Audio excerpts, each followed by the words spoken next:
The simplest design ever. It's a typical workday for Mrs. Ine Ako, a baker in the nation's capital. All dressed up with the...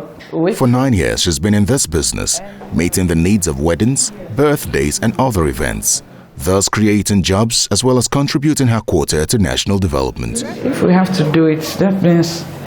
However, like all the businesses in Nigeria, she is facing some challenges. Business has been challenging. It's been challenging. It has its ups and downs. It's recently really challenging. Why?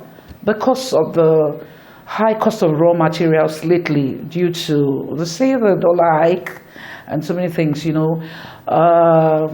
The production costs particularly has, you know, put a lot of strain on bakers like me. For instance, talk about, you know, the ingredients that we use. Before, we used to buy like a bag of flour like 7,500, you know, to 8,000. It went up right now. Like last week, I bought for 32,000. Kafila Tayeni is a budding entrepreneur, and she's making her way into the global market with her agro products. However, like several growing businesses in Nigeria, she too is facing several challenges. If at all this place is solar powered today, the cost of my production will be about 40% gone. So if today this place is solar powered, I don't need to buy diesel, which I've been running since 8 a.m. today. They just brought light, as you can see. And if I'm on a prepaid meter, I spend roughly 150 to 200,000 in a month.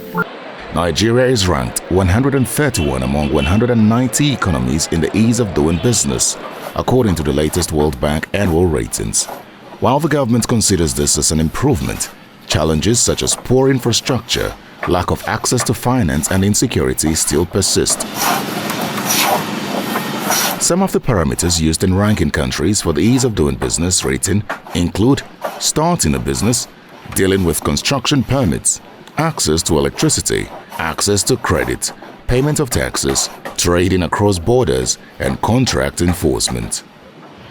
The agency in charge of supporting small and medium enterprises highlights steps adopted to ease business operations in the country. We just did a matching fund program with 3 banks, Jaiz Bank, Sterling Bank, and the Bank of Agri, where SMEs in the agribusiness can access between 1.2 and 5 million naira to inject into their businesses. This is one of the numerous programs that we hope to roll out.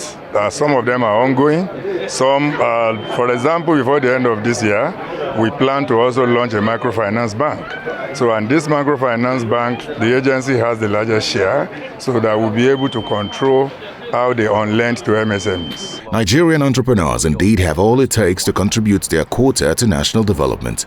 Addressing the challenges confronting their businesses is a task the government should take seriously.